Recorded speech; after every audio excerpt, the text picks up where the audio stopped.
हो जाए युवराज। न जाने से आज क्या हो गया है, आज तो ये शांत ही नहीं हो रहा।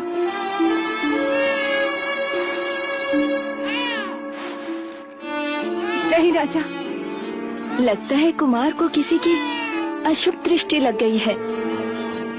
लौशिका, युवराज की नजर उतारो शीघ्र।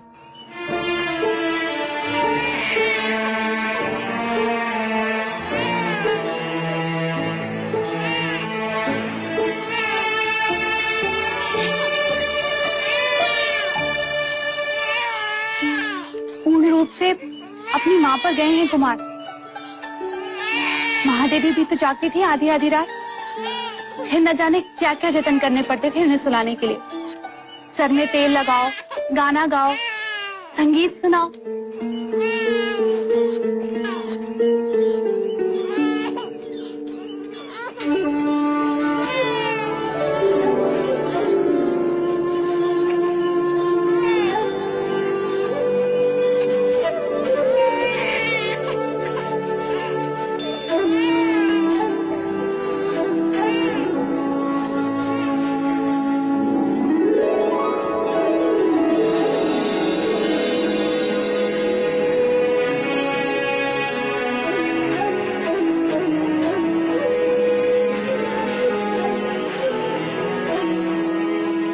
देख तो प्रजापति, तेरी बांसुरी सुनकर कैसे शांत हो गया।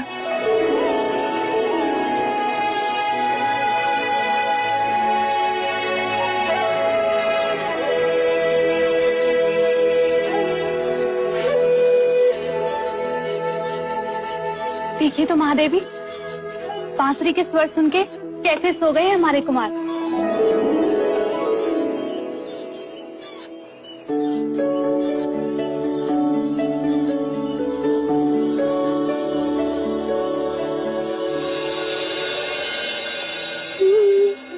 ये क्या कर रही हो मंगला? आर्या, तुम्हारी आंखों को क्या हुआ? क्या हुआ? कुछ भी तो नहीं। अगर कुछ हुआ नहीं है तो फिर देखकर भी पूछ क्यों रहे हो? क्या कर रही हो मंगला? मैं ये पूछ रहा हूँ कि तुम ये दिए क्यों जला रही हो? हाँ, अब ये सही प्रश्न। दिए कब जलाते हैं? जब कोई पर्व होता है। आज पर्व ही तो है।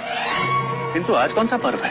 अरे, महामुनि असित ने हमारे देवदत्त के लिए भविष्यवाणी जो की है। भविष्यवाणी? किंतु वो भविष्यवाणी तो सिद्धार्थ के लिए थी। हाँ, उसी के लिए की थी। शब्द सिद्धार्थ के लिए थे, पर मर्म देवदत्त के लिए था। वो कैसे? आंखें बड़ी करो आर्य, आंखें बड़ी करो। अरे, सिद्धार्थ बड़ा होकर सन्यासी बनेगा तो राजगद्दी पर देवदत्त ही तो बैठेगा ना।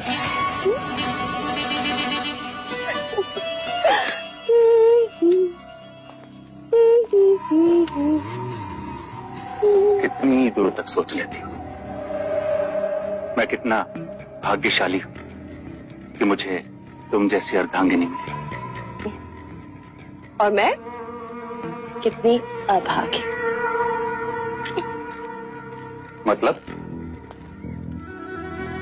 मतलब मूछे होती तो महाराज बनते।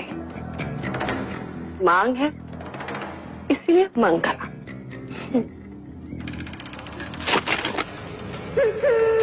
और बहुत ही शीघ्र राजमाता।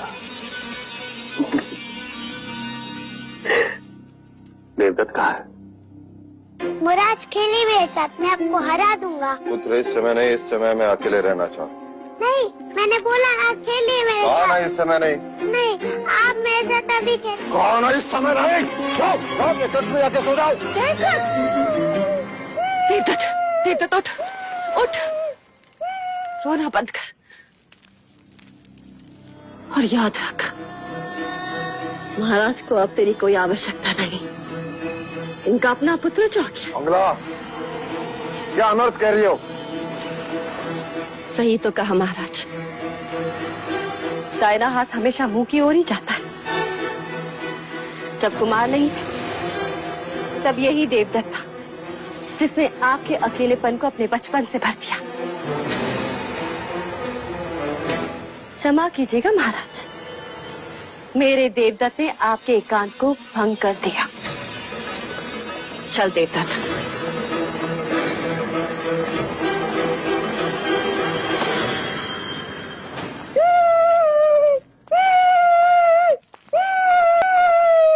शांत शांत हो जा, मैंने कहा ना, एकदम चुप चुप हो जा। धीरे धीरे मंगला दीदी, सिद्धार्थ अभी अभी सोया है।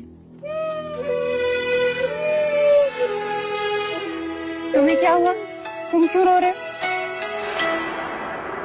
आज महाराज पहली बार देवदत्त पर क्रोधित हुए हैं। महाराज क्यों? आपके कारण। हमारे कारण? आप महादेवी माया को वचन देकर भूल गई Mahadevi Prajapati.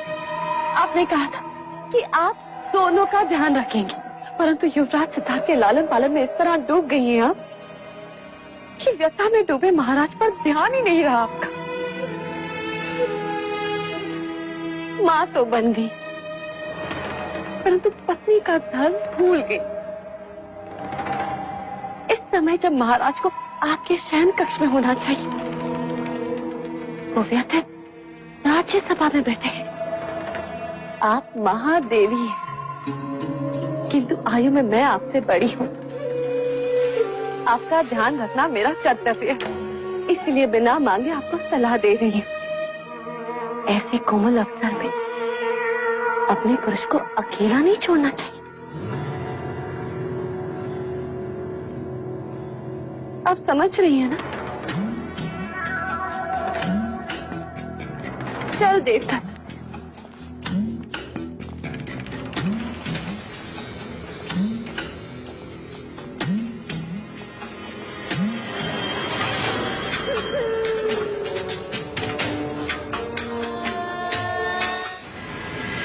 Estoy preocupado por el futuro de Siddhartha y lo que le depara esta vida. Tendrá que mantenerlo alejado de todas las sensaciones. Eso lleva a un hombre a renunciar a todo.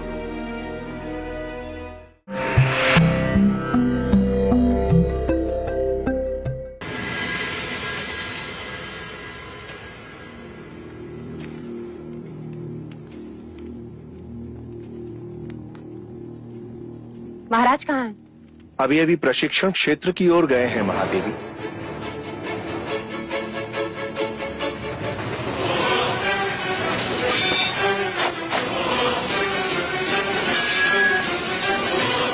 मेरा पुत्र सन्यासी बन जीवन के हर युद्ध में ये विजयी हो, और वो युद्ध भावनाओं का होगा।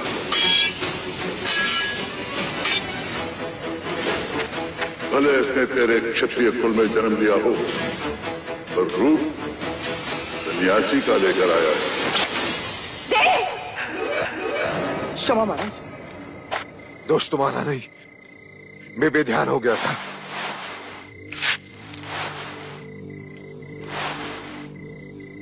ये क्या देव?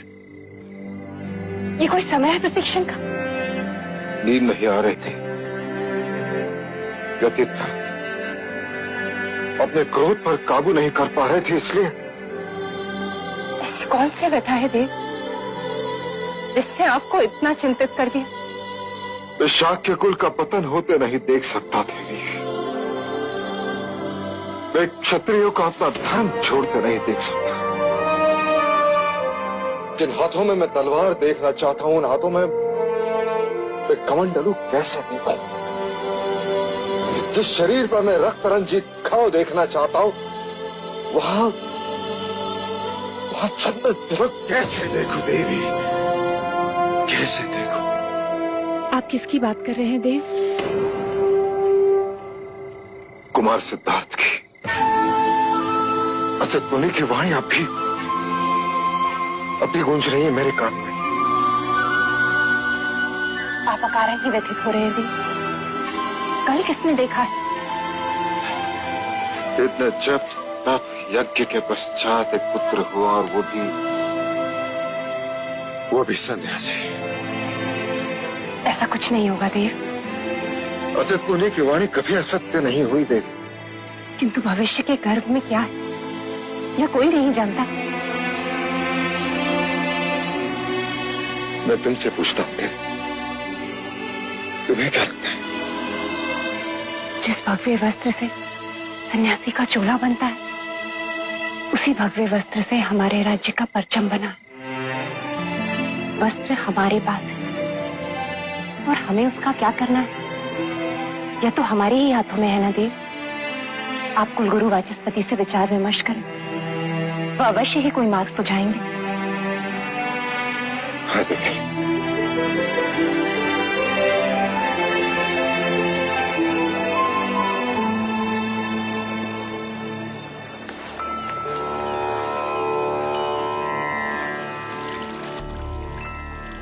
Oremos para que se cumplan todos los deseos futuros, que sean una gran verdad y que todo sea perdurable.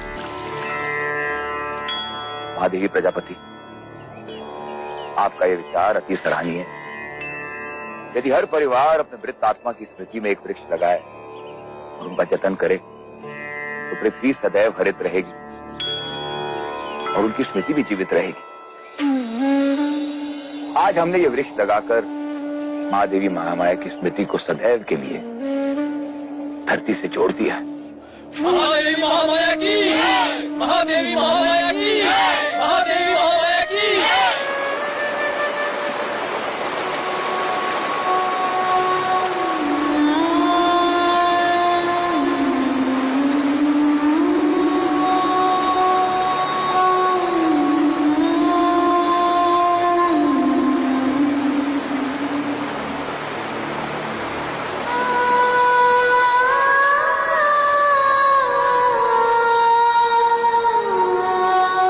चलिए राज।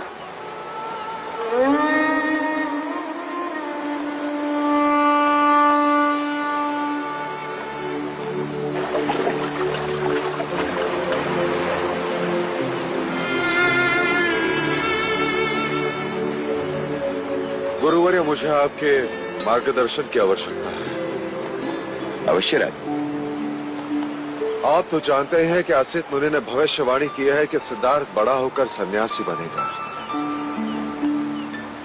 परंतु मैं चाहता हूं कि सिद्धार्थ बड़ा होकर चक्रवर्ती सम्राट बने। मुझे यही चिंता सता रही है कि सिद्धार्थ का भविष्य क्या होगा। इस बहते पानी को देख रहे हैं राजा?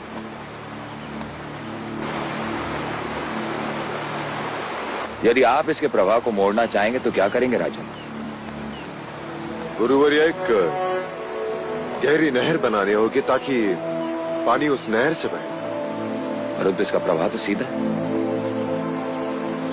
यदि ना मुड़ा तो पानी को रोकना होगा गुरुवर्य। उसके आगे बांध बांधना होगा ताकि पानी का प्रवाह मुड़ जाए। सिद्धार्थ का जीवन भी इस बहते पानी की प्रवाह की तरह है राजन। यदि आप उसे योद्धा बनाना चाहते हैं तो क्षत्रियता की गहरी नहर खोदनी ही पड़ेगी। बैरागी बनने से रोकना चाहते हैं तो माया और करुणा के आगे बांध बांधना ही होगा।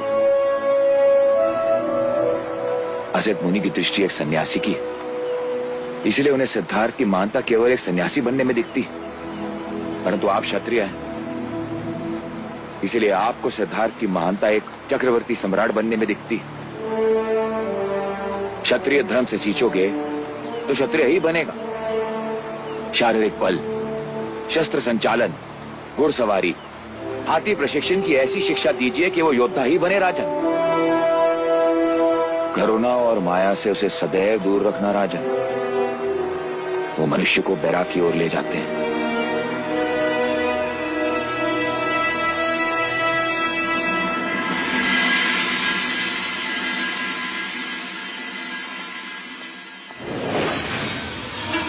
महाराज, वो भी अकेले? सही अवसर। मंगला, तू इतने दिनों पश्चात आपसे अपना नाम सुनकर मन आनंदित हो गया महाराज। अच्छा हुआ। मैं भी तुमसे कुछ बात करना चाह रहा था। क्या हुआ? परख रही थी कहीं मैं सपने तो नहीं देख रही। जो महाराज आज मुझसे बात करना चाहते, आज का दिवस तो मेरे लिए एक उत्सव ही है। कहिए ना महाराज। अब हम सबको मिलकर युवराज का ध्यान रखना है। आप कहें तो मैं आपका भी ध्यान रख सकती हूँ महाराज। कुछ मर्यादाओं का उल्लंघन अच्छा नहीं होता, और कुछ इच्छाओं का दमन संभव नहीं होता महाराज। तुम फिर से वही बात कर रही हो? क्योंकि मैं वो बात आज तक नहीं भुला सकी। मेरी प्रजापति में ऐसा क्या था जो दूसरे विवाह के लिए आपने उसे चुना, और मुझे आपके दूसरे भाई से ब्याह करना पड़ा, जबकि मेरी असली चाह तो आप ही थे महाराज। ये सारी बातें अतीत की है मंगला। फिर ये बात आज भी मेरे आगे प्रश्न बनकर खड़ी है महाराज। आज उस प्रश्न का उत्तर भी सुन लो। दूसरे ब्याह की बात महादेवी महामाया की इच्छा थी, और प्रजापति उसकी बहन। उसमें मेरे रुचि या अरुचि का कोई प्रश्न नहीं, और ये बात अब व्यर्थ है, समय का नाश है। सच्चाई के साथ चलेंगे तो सब आनंदित रहेंगे, अन्यथा इतिहास दर्शाता है कि परिवार का कलह महाभारत तक पहुंचा है।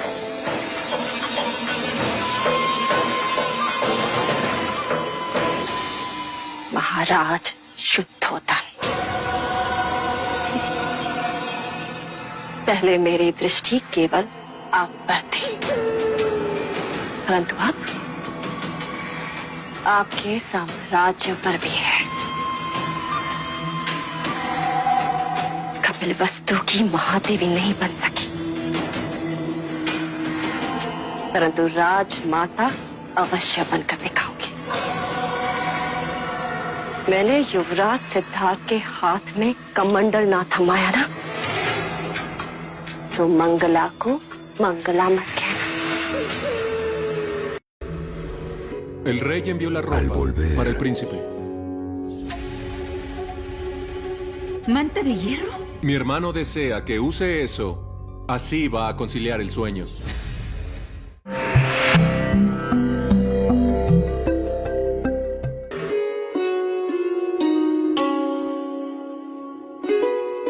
अब देखें कैसा लग रहा है। महादेवी प्रजापति, क्या हम भीतर आ सकते हैं? आपको भीतर आने के लिए आज्ञा की आवश्यकता कब से पड़ी? आइए छोटे राजा।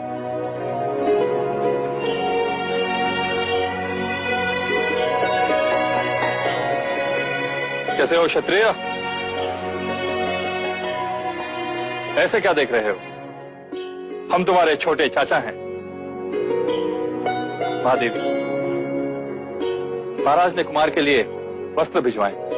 वस्त्र? देव ने?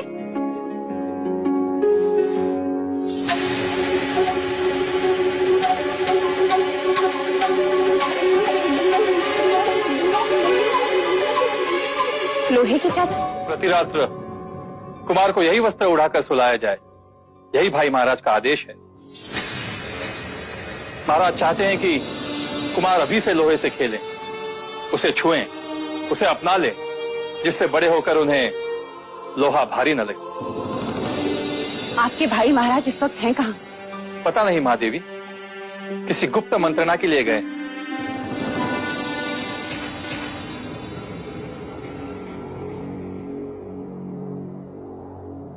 असित मुनि की भविष्यवाणी आप सबने सुनी। मैं नहीं चाहता कि सिद्धार्थ सन्यासी बने। आप निश्चिंत रहे महाराज, सन्यास तो वन प्रस्थान की आयु में लेते हैं। या तो अति दुखी मनुष्य सन्यास के बारे में सोचता है। दुखों से तो मैं सिद्धार्थ को कोसों दूर रखूंगा। सन्यास लेने के बारे में तो रोगी भी सोच सकते हैं महाराज, और वो भी जो भोग विलास से दूर भागते हैं, अर्थात वो लोग जो दुर्बल हैं।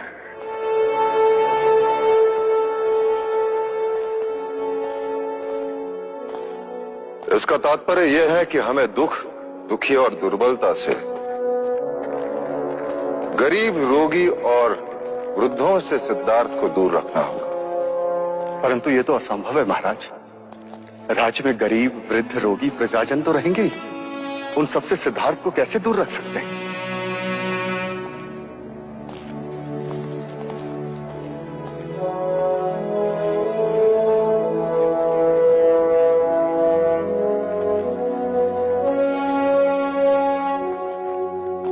एक उपाय है महाराज। कैसा उपाय सेना? क्यों ना हम राज्य के सभी दुखों को बाहर कर दें। महाराज, क्यों ना हम रोगी, वृद्ध और आर्थिक रूप से पीड़ित ऐसे मनुष्यों को कपिल वस्तु से बाहर फेंक दें। क्या संभव है सेनापति सुमन? हम ये नहीं कर सकते। हमारा कर्तव्य प्रजा की सेवा है, उन पर अन्याय करना नहीं। हम उन पर अन्याय नहीं करेंगे, बदले में हम उन्हें उत्तम जीवन देंगे। अर्थात हम उन्हें ऐसी जगह भेजेंगे जहां रोगियों का इलाज होगा, गरीबों को रोटी मिलेगी, वृद्धों को मान सम्मान मिलेगा।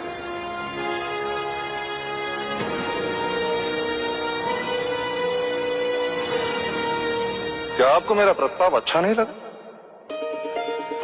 लोक कल्याण के साथ साथ हमारा हेतु भी पूर्ण हो जाए। क्षमा महाराज, किंतु इतने लोगों को हम बसाएंगे कहां? ये लोग हमारे कहने से जाने भी तो चाहिए। मैं स्वयं उन्हें समझाऊंगा। और नहीं माने तो? नहीं माने तो हम उन्हें बलपूर्वक मनाएंगे। शस्त्र के आगे शास्त्र भी झुकते हैं। पहाड़ की दूसरी ओर एक आरोग्य धाम, एक नई नगरी का निर्माण करेंगे। लोगों को किसी प्रकार की कोई कमी नहीं होगी। क्षमा करें महाराज, इतना बड़ा निर्णय हम अकेले कैसे ले सकते हैं? हमें शाह की सभा बुलानी होगी। साम दाम दंड भेद, किसी भी प्रकार ये प्रस्ताव पारित होना ही चाहिए। मैं सिद्धार्थ को सन्यासी बनते नहीं देख सकता।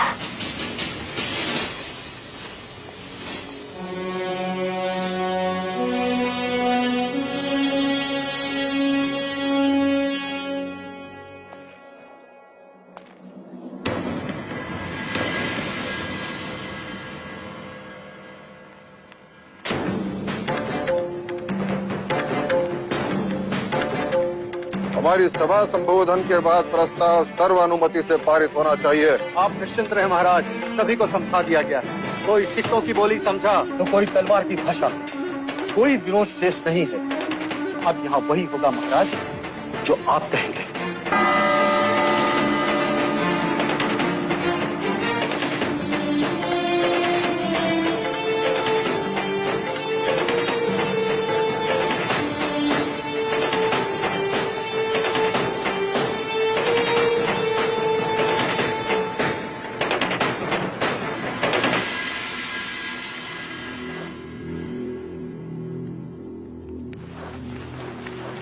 आज की तत्काल सभा का तात्पर्य यह है कि मैं कौशल राज और मगध पर आक्रमण करना चाहता हूं।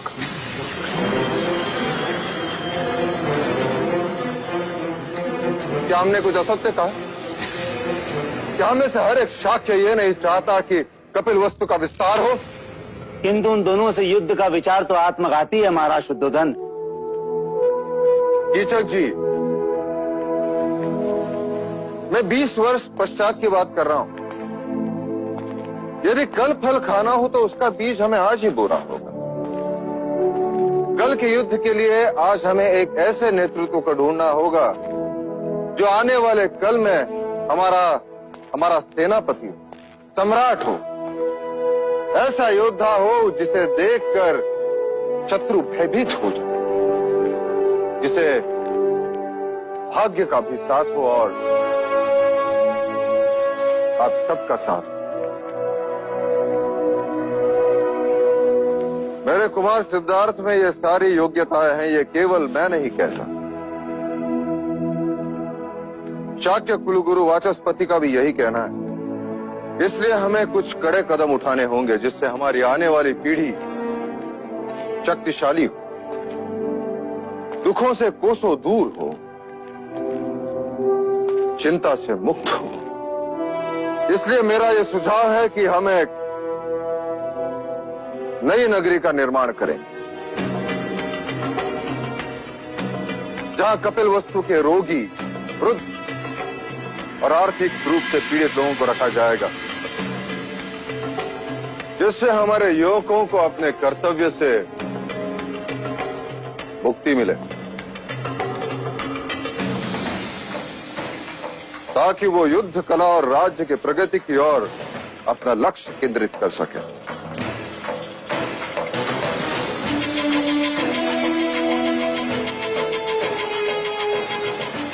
यदि मेरे प्रस्ताव पर किसी का विरोध हो तो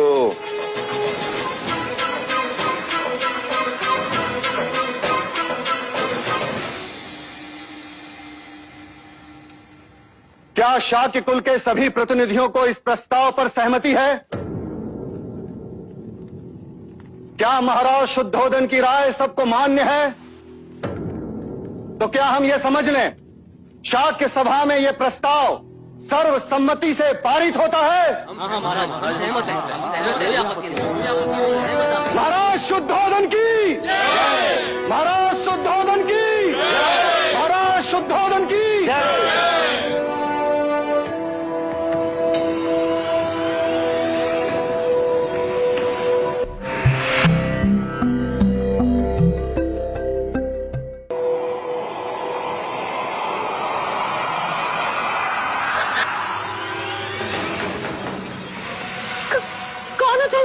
हाँ, हमारी दादी तंत्र मंत्र जानती हैं। आपने कहा था ना। लीजिए, इस बादाम को आप अपने पास रखिएगा। देखिएगा, आज आपको कोई न कोई शुभ संदेश मिलेगा। हाँ, ठीक है, जाओ यहाँ से। शुभ संदेश मिलते ही इसे पानी में बहा दीजिएगा। हाँ, ठीक है, जाओ। आओ दादी।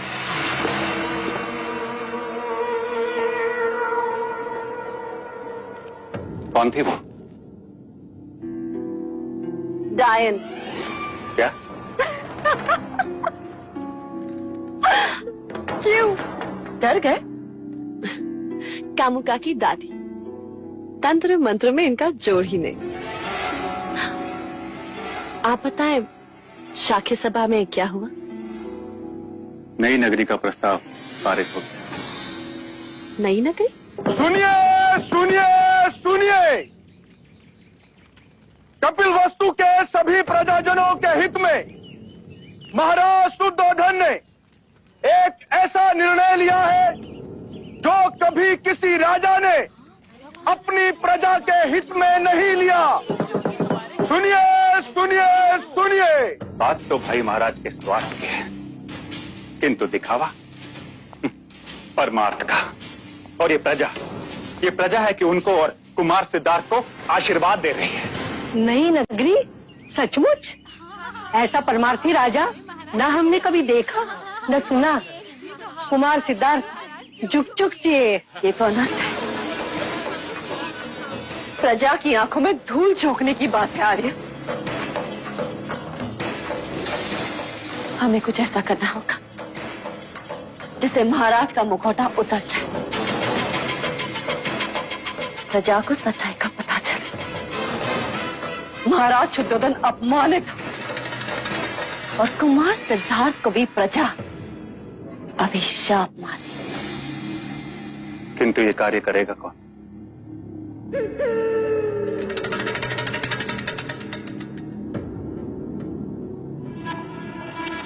कामुका। नई नगरी का लाभ लेने के लिए सभी गरीब, वृद्ध और रोगियों को 2 दिन में कपिलवस्तु छोड़कर वहां जाना होगा। यह फैसला जनहित में है, इसलिए महाराज आप सभी से सहयोग चाहते हैं, जिससे बल का उपयोग ना करना पड़े। ऐसे कैसे बोल रहे हैं ये लोग? हाँ, ऐसे कैसे कर सकते हैं राजा, बताओ तो।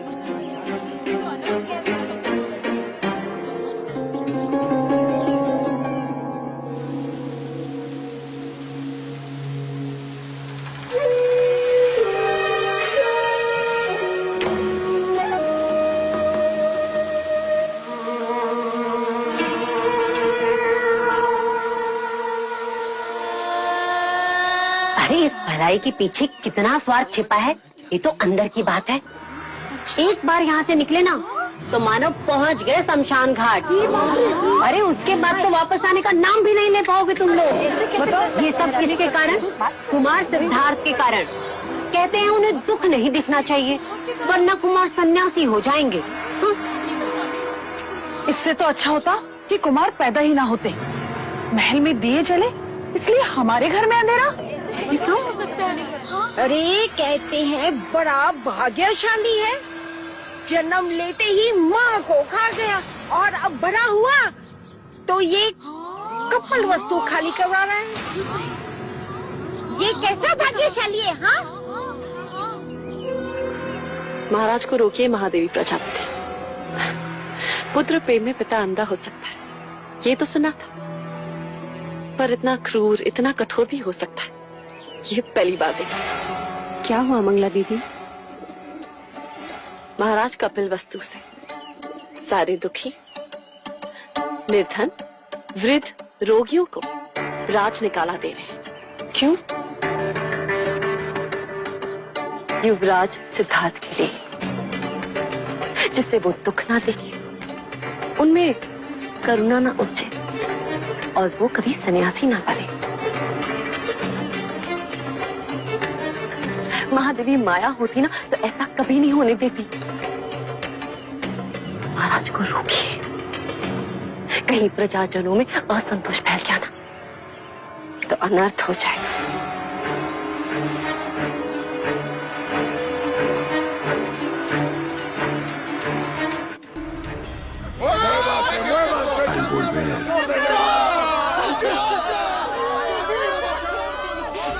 No habrá tristeza ni agonía que lo lleve a la renuncia del mundo.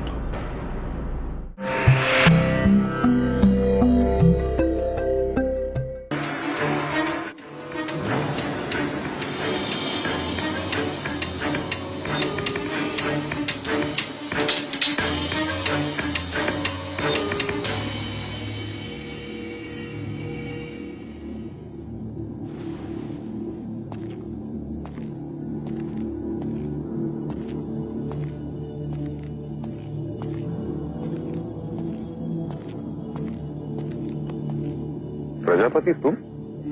बहुत ठेस पहुंची है देव। यदि महादेवी माया जीवित होती तो क्या आप उनसे भी यह बात छुपाते? कौन सी बात? यह कैसा न्याय है देव कि मुनिवर असित ने भविष्यवाणी की और आपने पूरे कपिल वस्तु को बेघर कर दिया। अच्छे भविष्य के लिए वर्तमान को दंड भुगतना ही पड़ता है देवी।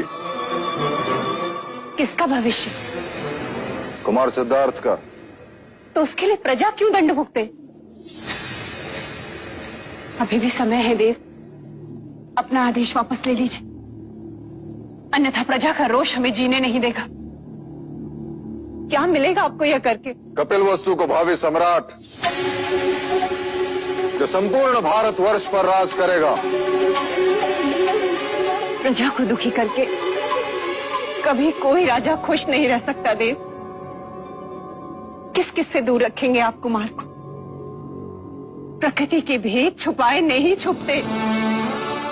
आप उनसे मनुष्य का दुख छुपाएंगे, मृत्यु छुपाएंगे, किंतु वृक्ष से गिरते पीले पत्ते कैसे छुपाएंगे? मुरझाते फूल कैसे छुपाएंगे देव? देवी तुम्हारी भावनाएं मुझे दुर्बल कर रही हैं। और पुत्र प्रेम आपको निष्ठुर। कहीं ऐसा ना हो कि कुमार बड़े हो और इस कांड का उल्लेख निकले तो उनका सर शर्म से झुक जाए। प्रजापति, ये मत भूलो कि मैं उसका जन्मदाता हूं। मेरा अधिकार तुमसे बढ़कर है। मैं उसके लिए जो कुछ भी कर रहा हूं उसके हित में कर रहा हूं। ना वो दुख देखेगा ना मृत्यु जिससे वैराग्य उत्पन्न होता है।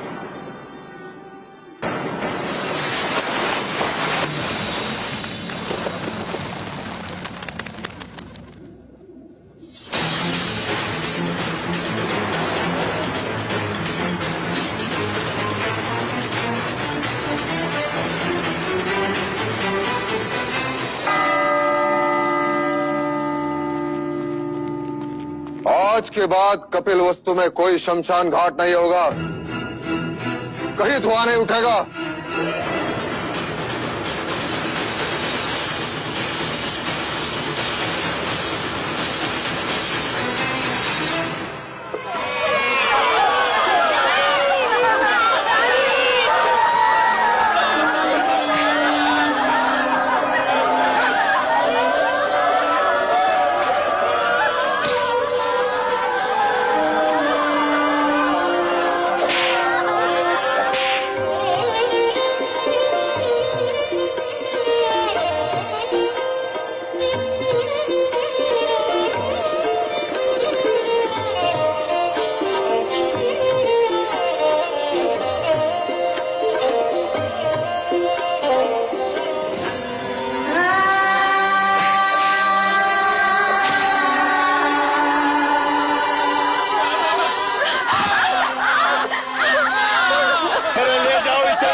नहीं रह पाएगा अपनी दादी के बिना ये।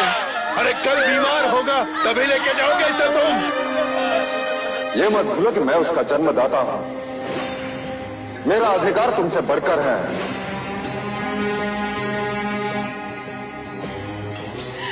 महादेवी, महादेवी, ये मनुष्यता नहीं है महादेवी।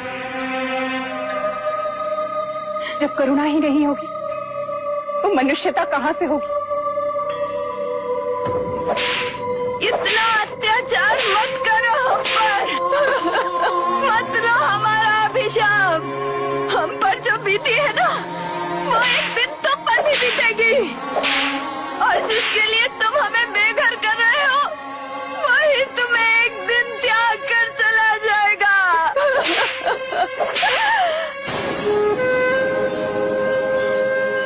मैं तुझसे पूछ रही हूँ, और कितनी देर लगाएगा तू? और तू कब से निष्ठुरों का साथी बन गया? बोल, चुप क्यों है तू? क्या हमारा सुख तुझ तक नहीं पहुंचता? इस आतंक को देखकर तेरी आंख से आंसू क्यों नहीं बहते?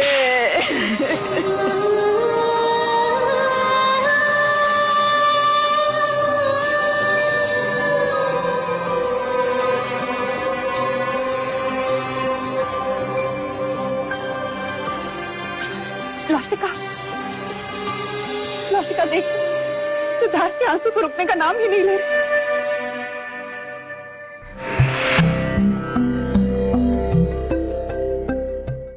भाई महाराज, अब इस नगरी में कोई वृद्ध नहीं, कोई रोगी नहीं, कोई दुखी नहीं है देव।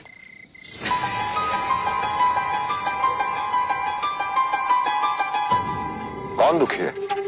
कुमार सिद्धार्थ। उनके आंसू नींद में भी रुकने का नाम नहीं ले रहे। वह सुषेण को तत्काल बुलाया जाए। जी भाई महाराज। दुख केवल तन में या आसपास नहीं होता, मन का भी होता है। मन के दुख का क्या करेंगे देव? क्षत्रिय के मन में केवल स्वाभिमान रहता है, दुख नहीं।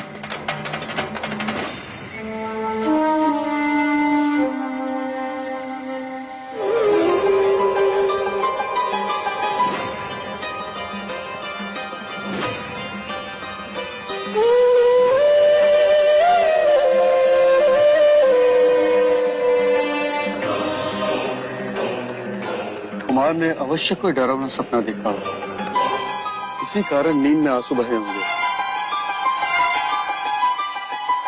और बुखार का कारण भी यही होगा। मैं औषध भिजवा देता हूँ। ये नहीं अंगारी,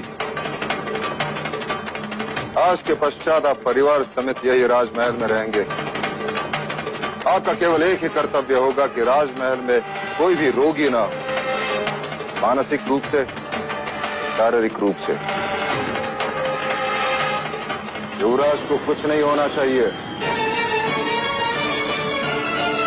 डर में बीत गए दिन कितने, सन्नाटे में रातें,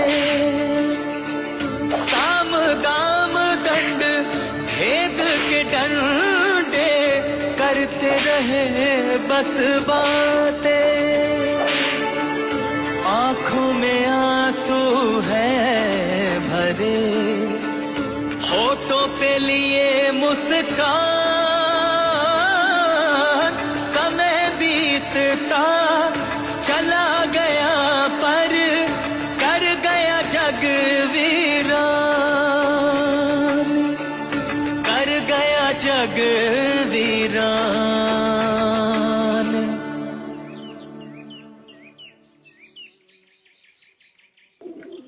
सिद्धार्थ, सिद्धार्थ, सिद्धार्थ, देवदत्त, सिद्धार्थ कहाँ है? वन मनुष्य तो वन में ही रहता है।